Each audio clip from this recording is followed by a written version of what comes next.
Graça e paz, povo abençoado de Deus. Estamos aqui mais uma vez com o nosso panorama do Novo Testamento. Eu tenho certeza que você foi abençoado com o nosso vídeo de Mateus. Então hoje, começamos aí uma nova aula, um novo panorama, nosso projeto de leitura do Novo Testamento em 6 meses. Então sempre antes de nós iniciarmos um novo livro da Bíblia, nós estaremos lançando um panorama daquele livro no nosso canal do YouTube para você se contextualizar, para você aprender um pouco mais a respeito da sua Bíblia. Eu tenho certeza que você vai crescer em maturidade durante esse período de 6 meses, né? Do dia 1º, começamos no dia 1º de julho e vamos até o dia 31 de dezembro. Então vamos lá? Então hoje nós vamos ver aqui o panorama do Evangelho de Marcos. Amém? Então vai ser bênção nessa jornada aí. Ok? Vamos lá? Então o Evangelho de Marcos foi escrito, por João Marcos, também conhecido João Marcos, ele era primo de Barnabé, e há uma menção aqui em Atos 12, no versículo 25, que ele diz: "E Barnabé e Saulo, havendo terminado aquele serviço, voltaram de Jerusalém, levando também consigo a João, que tinha por sobrenome Marcos, João Marcos." Então, ele é o escritor do Evangelho de Marcos, ok? Ele participa da primeira viagem missionária juntamente com Paulo e Barnabé, porém ele desiste, e retorna para Jerusalém. Nós temos uma referência aqui em Atos, no capítulo 13, versículo 13, que diz: "E partindo de Pafos, Paulo e os que estavam com ele chegaram a Perge, da Panfilha, mas João, apartando-se deles, voltou para Jerusalém." Então, inclusive, isso foi motivo de uma ruptura tanto de Paulo com Marcos, quanto de Paulo com Barnabé, que era seu primo, Anos depois, nós vamos ver Paulo chamando de volta, Marcos, porque ele era útil naquele momento. Então, Marcos era muito jovem, eu acredito que faltou-lhe maturidade, para essa viagem missionária, esse projeto de Deus para expandir, o reino de Deus, o evangelho por toda a região da Ásia Menor. Então, seu chamado ele foi restaurado por Pedro. Nós vemos isso lá em 1 Pedro 5,13, que diz: "A vossa coeleita em Babilônia vos saúda, e meu filho Marcos." Então, Pedro, o apóstolo, um dos apóstolos do Cordeiro, acredita que ele tenha restaurado, ele tenha dado uma oportunidade para Marcos, e inclusive alguns historiadores colocam que o Evangelho de Marcos foi falado, Marcos ele redigiu, ele escreveu, porque Marcos não era um dos apóstolos que andou com Jesus. Então ele foi escrevendo aquilo que Pedro estava narrando para ele, narrando os acontecimentos da vida e do ministério de Cristo, ok? Então, como eu falei, anos mais tarde, Paulo considera a sua ajuda importante para a pregação do Evangelho. A gente vê isso aqui em 2 Timóteo, no capítulo 4, no versículo 11, diz o seguinte: "Só Lucas está comigo." E ele diz: "Chama Marcos, traze-o contigo, porque me é útil para o ministério." Então, o apóstolo Paulo estava aí nos seus últimos dias, antes de ser martirizado, e ele chama Marcos porque ele era útil. Então veja que anos se passaram, ele amadureceu, avançou, e no final da vida do apóstolo Paulo ele reconhece, a utilidade e tudo aquilo que o tempo passado, esquecendo-me das coisas que para trás ficam, Então Paulo ele perdoa e restaura e considera ele como um fiel, escudeiro, alguém útil para a propagação do evangelho. Então, a provável data da escrita do Evangelho de Marcos é entre o ano de 60 e 65 depois de Cristo. Ele morre em 68 depois de Cristo na cidade de Alexandria, no Egito. Ele morre, né, martirizado, ele morre estrangulado, né? Morte, né? Vamos lá? Ok? Pronto. Então, o Evangelho de Marcos aqui, então ele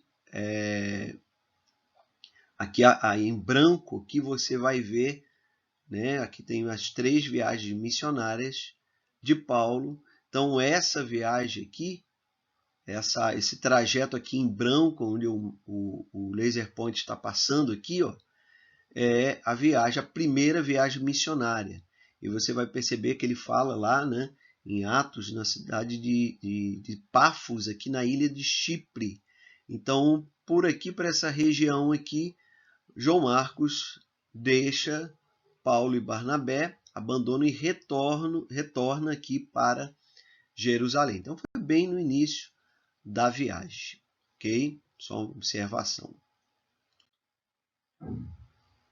Pronto. Então, aqui um cenário e um contexto do Evangelho de Marcos. Então, ele é escrito para uma comunidade de cristãos romanos, diferentemente de Mateus, que nós vimos, que tem toda uma figura, uma literatura escrita basicamente para cristãos judeus, né? Cristãos na Judéia, ali em Jerusalém. Aqui, Marcos, pelo contrário, escreve aqui para cristãos, né, que viviam debaixo ou que eram de origem romana, mas que também que viviam na região do Império Romano, ok? Então ele emprega alguns termos aramaicos, e aqui a diferença de Mateus é que o público dele, por ser um pouco diferente, um público de cristãos romanos, né, ele emprega alguns termos aramaicos traduzidos para os seus leitores, para que eles pudessem entender. Nós vemos aqui Marcos, no capítulo 3, no versículo 17, deixa eu ver aqui, ó, ele diz, ó, e a Tiago, filho de Zebedeu, e a João, irmão de Tiago, aos quais pôs o nome de Boanerges, que significa filhos do trovão. Então, Boanerges é uma palavra em aramaico, então ele traz a tradução para o grego, para que houvesse entendimento para o público a qual ele estava escrevendo. Nós temos aqui também, ó, o Evangelho de Marcos, no capítulo 5, versículo 41, diz, e tomando a mão da menina, disse-lhe, Talita cumi, também, mais uma vez, uma palavra no aramaico.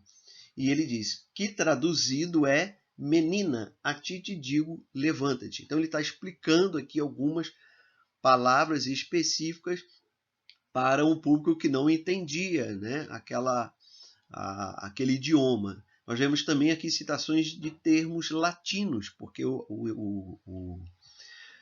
Império Romano a língua do Império Romano oficial era o latim. O grego, sim, era falado, era uma língua universal, como o inglês nos dias de hoje, mas os romanos falavam, tinha como uma língua materna o latim. Então, aqui em Marcos, no capítulo 5, versículo 9, diz o seguinte, e perguntando-lhe qual é o teu nome, e lhe respondeu dizendo, Legião é o meu nome, porque somos muitos. Aqui, aquela passagem do endemoniado de Gadara, né? Então, Legião era um nome latino, um nome dado a um grupamento de soldados, formavam uma legião. Hoje nós temos, vamos dizer, a legião estrangeira, né? um exército de soldados franceses. Então, legião é um termo latino. Então, o Evangelho de Marcos utiliza alguns termos latinos para um público latino, né? Ok? Ele conta o tempo de acordo, então outra característica aqui, outro cenário, é que ele conta o tempo de acordo com o sistema romano. Então, o sistema romano de contagem, o sistema judeu de contagem das horas, a vigília, se dava das 6 da noite até 6 da manhã, o período noturno. Então, o sistema judaico contavam 3 vigílias, de 4 horas cada vigília, totalizando 4 vezes 3, 12 horas. O sistema romano utilizava 4 vigílias de 3 horas. Então, um considerava à noite 3 vigílias de 4 horas e o sistema romano 4 vigílias de 3 horas, ok? Então, nós vemos aqui em Marcos, no capítulo 6, versículo 48, um exemplo disso. E vendo que se fatigavam a remar, porque o vento lhe era contrário, perto da 4ª vigília da noite. Entendeu? Se fosse escrito para um público judeu, ele colocaria 3ª vigília. Então, os romanos consideravam 4 vigílias, 4 períodos, né, de 3 horas cada um. Ok? Outro ponto aqui é que ele explica cuidadosamente os costumes judaicos. Aqui em Marcos, no capítulo 7, aqui, versículos 3 e 4, diz o seguinte: porque os fariseus e todos os judeus, conservando a tradição dos antigos, não comem sem lavar as mãos muitas vezes. E quando voltam do mercado, se não se lavarem, não comem. E muitas outras coisas há que receberam para observar, como lavar os copos e os jarros. Então ele traz aqui uma explicação da cultura judaica para esse povo, desses costumes judaicos para o público, né, dos cristãos aqui, mais uma vez enfatizando cristãos romanos. Então ele traz ali uma explicação. Ele, por outro lado, ele omite elementos judaicos como genealogias e algumas referências do Antigo Testamento, como Mateus faz isso em muitas vezes, fazendo as citações em referência para que se cumprisse as Escrituras, porque o público dele era um público de judeus. Okay? É um dos 3 evangelhos sinóticos, além de Mateus e Lucas, que é o evangelho sinótico, eu falei no primeiro vídeo, que é ter a mesma percepção de um acontecimento, né? É narrar um acontecimento de visões diferentes. Porém, o contexto, a história, toda ali, elas se complementam. Então, é como se alguém tivesse visto uma cena de um crime, cada um vai contar a mesma cena, porém de ângulos diferentes, observando talvez detalhes, observando talvez personagens que um ou outro não vão considerar relevante para aquela história, mas que a história em si está sendo contada, ok? É considerado o primeiro evangelho escrito, não o primeiro livro da Bíblia escrito, mas o primeiro evangelho escrito, servindo de base, de referência, né, como material ali de consulta para a escrita dos outros evangelhos. Ok? Vamos lá? Pronto. Alguns temas doutrinários importantes. Então, primeiramente, o Evangelho de Marcos apresenta Jesus como servo sofredor, né? O Evangelho de Mateus apresentava Jesus como Messias, como ungido, como rei que viria. Aqui ele apresenta Jesus como o servo sofredor. Vou dar aqui um exemplo aqui para ler Marcos 10, versículos 44 e 45. Ele diz: e qualquer que dentre vós quiser ser o primeiro será servo de todos. Ele diz: porque o Filho do Homem, Jesus falando de si próprio, também não veio para ser servido, mas para servir e dar a sua vida em resgate de muitos. Então, Jesus estava se apresentando como o servo sofredor, aquele que queria dar a sua vida em resgate de muitos. Há uma maior ênfase nos feitos do que nos ensinos. Então, mais falando sobre serviço e sacrifício do que, né, dos ensinos. Então, o Evangelho de Mateus, você vai ver muito mais os sermões, mais dos ensinos, dos ensinamentos. Aqui mais dando ênfase às obras, o sacrifício, o serviço de Jesus, ok? Omite, né, como eu falei, longos sermões e genealogias.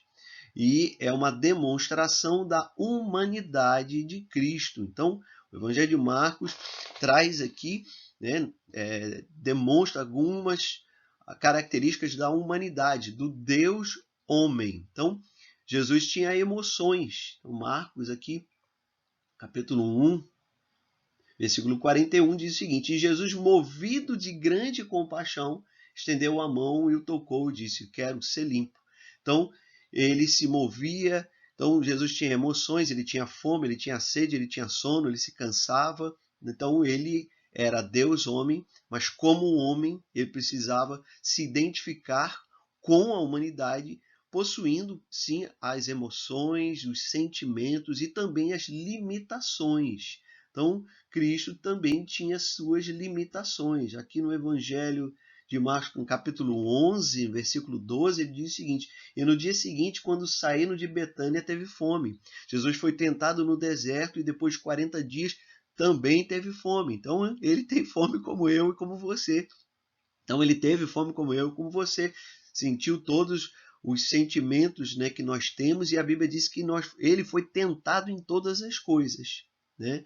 Então, até nisso, ele foi tentado por quê? Para desistir, mas ele foi fiel até a morte e morte de cruz. Então, isso enfatizando a sua perfeita identidade com o homem. Ok? Vamos lá. O Evangelho de Marcos também traz aqui algumas características, né, de Deus, né, um Deus acessível e como um Deus único, né, um Deus único e verdadeiro. Aqui o capítulo 2, versículo 7 diz: porque diz este assim blasfêmias?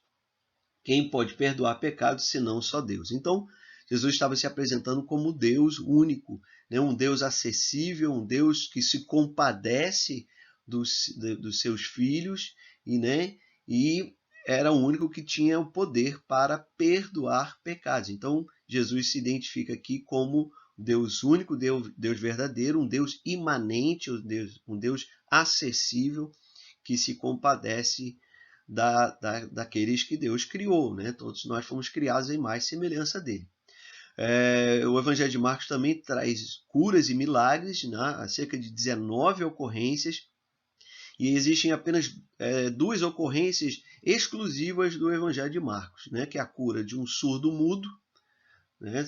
Aqui em Marcos 7,32, que diz: E trouxeram-lhe um surdo que falava dificilmente, e rogaram-lhe que pusesse a mão sobre ele. E também de um cego na cidade de Betsaida, né? Aqui Marcos 8:22, e chegou a Betsaida e trouxeram-lhe um cego e rogaram-lhe que o tocasse. Então, essas duas passagens, elas são exclusivas do Evangelho de Marcos, ok? Vamos lá. Pronto. Então aqui, finalizando aqui, vamos estar seguindo aí para a finalização do nosso panorama, um esboço, né?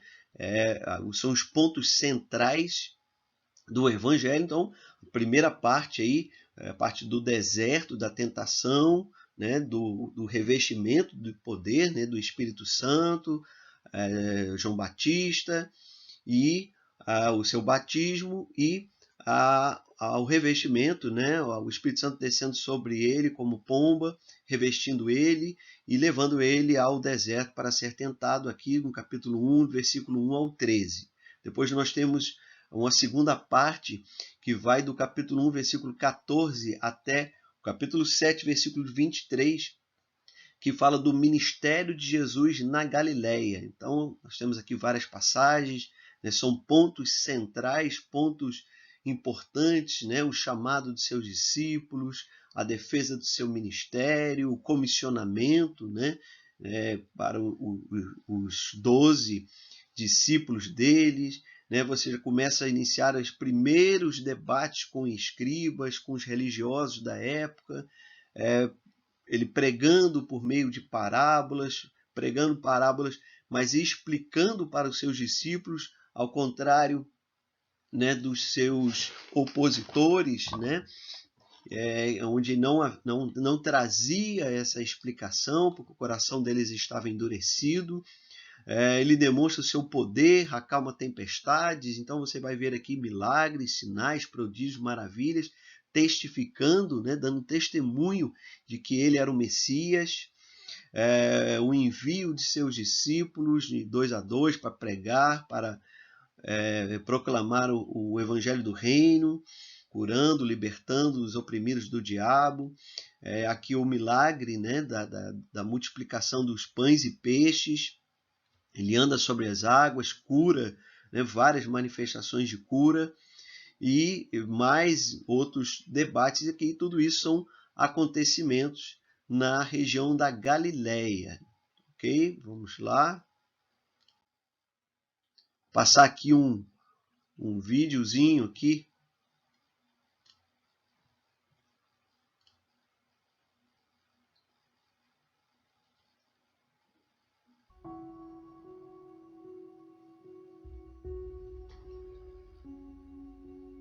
Algumas imagens, né, para você aqui, cidade de Tiro, cidade, Jesus curando na região de Decápolis,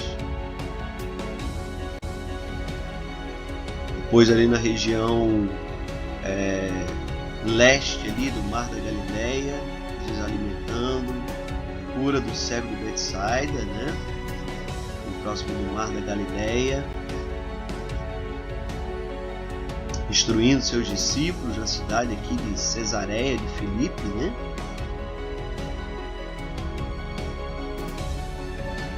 Aqui em Cafarnaum, cidade de Cafarnaum. Ok? Vamos lá. Opa. Deu um errinho aqui.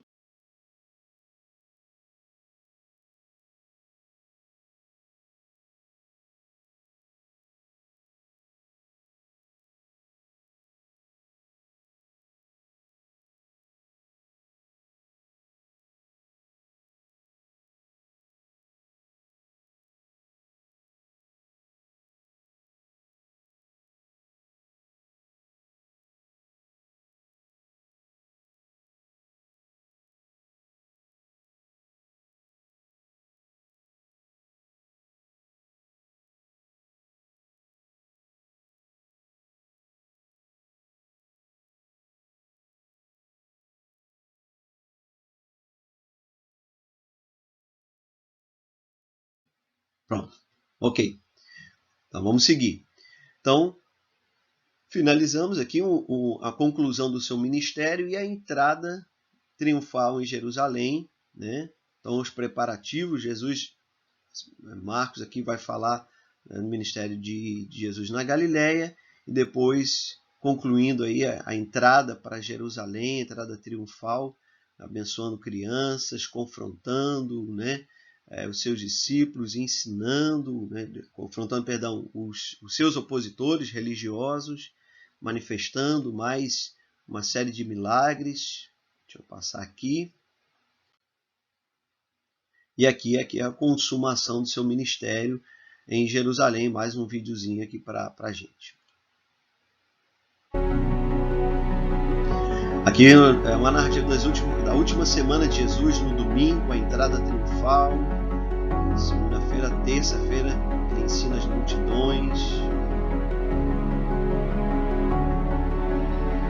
Preparação da Páscoa, a ceia já na quinta-feira. Jesus no Getsêmani, prisão, a traição de Judas, a sua prisão, Pedro negando a Jesus, seu julgamento perante o Sinédrio e Pilatos, a crucificação, Jesus entre os ladrões, a morte, o véu que é rasgado de alto a baixo, né? Jesus dando a sua vida por nós, seu sepultamento, o túmulo aqui de Jesus hoje, na cidade de Jerusalém. E no domingo, a ressurreição, Jesus aparece a dois discípulos que se de Emaús, no caminho, né? Estava no caminho de Emaús. Jesus comissiona os seus discípulos e a sua ascensão, né, como um corpo agora glorificado.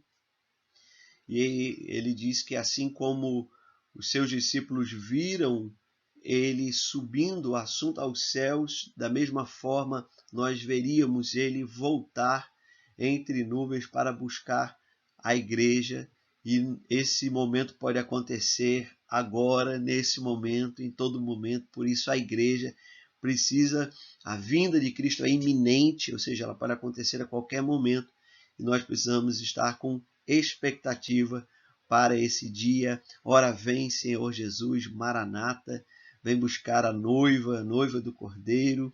E é essa, Mats, finalizamos aqui esse esboço. Depois você pode assistir com mais calma, tem todas as referências. Esses são os pontos aí principais do Evangelho de Marcos. Ok, gente? Então Deus abençoe sua vida. Tenho certeza que esse material vai lhe ajudar, né, a trazer maturidade e conhecimento no pleno conhecimento do nosso Senhor e Salvador Jesus Cristo. Grande abraço, meus queridos.